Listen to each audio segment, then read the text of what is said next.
Hi, welcome to Quick Concepts. This is going to be for Advanced Math 1. These are for my Advanced Math 1 Saxon students. If you are not one of my students, feel free to use it. It usually just goes along with this Saxon upper level textbooks. So the first thing we're going to talk about is proofs. We're going to start out on this quick concept just dealing with outlines of proofs. So you'll see the first thing you hit in Advanced Math 1 is outlines of proofs. So when you are giving outlines of proof, you really only need to list two things for me, possibly only one. What I'm looking for is the congruency postulate and the proof itself. Now what that means is the congruency postulates, if you go on my website, you're going to find a sheet that looks like this. There are, as you can see, 4 congruency postulates: side, side, side, angle, angle, angle, side, side, angle, side, and hypotenuse leg. So those are what I'm looking for to prove two triangles congruent. So these congruency postulates, they prove two triangles congruent. Now, with some things, they're going to ask you to prove two triangles congruent, so you can just stop there. But other times, they're going to ask you to show parts of a triangle congruent, and that's where I need Cpctc. So if you go back to this, I do recommend you print this out just so you have it in front of you. So if you take it up, you can see that Cpctc stands for corresponding parts of congruent triangles are congruent. So if they're asking you to prove two parts of two different triangles are congruent, all you have to do is first prove the triangles congruent, with a congruency postulate, and then you can just use Cpctc. So what I'm going to do, as I do with anything, is I teach through examples. So these are going to be examples in your book from lesson 9. I'm starting on page 69, and I'm going to be doing example 9.1 in your book. So it says, given that AD is congruent to BD and DC is perpendicular to AB, this is where they want you to outline a proof. So they want you to outline a proof that AC is congruent to BC. Now, because we want parts, I know I'm going to need both of these. I know that my outline is going to have to show a congruency postulate and Cpctc. So let me draw what I'm working with here. I want you to hopefully see that proofs are not that bad. They're made to seem really hard, and then they're really not. They're really not that bad. Okay, so first of all, I like to take my shape and kind of show what I'm doing based on what was given. So it says AD, this line, is congruent to this line. Okay? Then it's telling me, well, DC is perpendicular to AB. So I have to ask myself, well, what does that mean? How can that help me? Well, first of all, you need to understand that when you have perpendicular lines, you know that they equal right angles. So I want you to see, just by what we've been given, I've proven a side, and I've proven an angle. So we have the S and the A done. Now, one of the properties, which is also written on that congruency page, is a property called the reflexive property.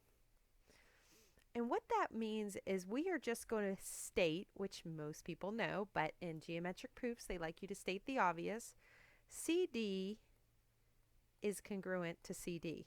Rough, I know, right? So what we've done is we've proven a side, we've proven an angle, and now we've proven another side. So there is our congruency postulate.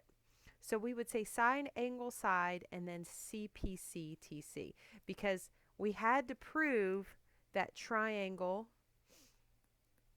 CAD is congruent to triangle CBD by side, angle, side. Then we had to prove this by Cpctc. So that's outlining a proof. Very simple. I'm just looking for the possibly 1 to 2 last 2 steps. All right, so let's do another one. Let's look at example 9.2. So again, we want to focus on what are we given. we are given that angle E is congruent to angle H, that EF is congruent to HG, and I'm going to go ahead and draw it. And so when we draw it, we're going to draw it out like this. Again, I like to draw it just so you can kind of see what's going on as we go through this. Now they want us to outline a proof that DF is congruent to DG. So right away, you see that we are going to have to settle with this with Cpctc. But before we can do that, we have to show that the triangles that these two are part of are congruent. So let's figure out what those triangles are. We're going to have to show that triangle DEF is congruent to triangle DHG. Okay, so if we can prove whatever this congruency postulate is that's right here, we will be good.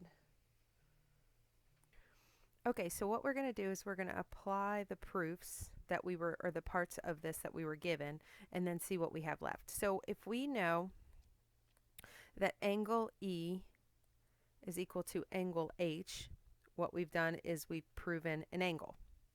Okay, EF is equal to GH, or HG, so now we've proven a side. So we have a side and an angle again. Now, one thing you need to know, if you remember our information about triangles, is that when the angles are congruent, the sides opposite them are congruent. So based on that, I know that this side is congruent to this side. So I can just put that in. So the difference between an outline of a proof and a regular proof is that I don't have to write what I just stated down. I can just give you these pieces of information and I'm done. All right, so let's do one more for the road and then we will stop. So we are going to look now. I'm on page 71 in your advanced math book. I'm doing example 9.3 if you would like to work along with me. So I have AG is congruent to EF, and then CA is congruent to CE. B is the midpoint of CA, and D is the midpoint of CE. Okay, so I'm going to go ahead and draw this out. Now what we're trying to prove is that BG is congruent to DF. So once again, what we need to do is figure out the triangles that these two pieces are in and then use Cpctc. So let's draw this out. So this is B, A, G, C, D, F, E. So what I need to do, based on where these parts are, is I need to prove that triangle BAG is congruent to triangle DEF. And I can do that and then prove this through Cpctc. So let's see what we have. We say that it says that AG is congruent to EF. That's good. And that CA, so this whole thing here, is congruent to CE. But then it tells us that B is the midpoint of CA and D is the midpoint of CE. Well, that tells us that these two are equal. So now what we've done is we've proven a side here and here. But get this. Remember on the last one we said if the angles are congruent, the sides opposite of them, it works the exact same way, opposite. This side, so this angle has to be congruent to this angle. So then, now I don't have to write this down, but I know angle A is equal to angle E, so that gives me my side, angle, side. And we are done. And that is it for outlining proofs.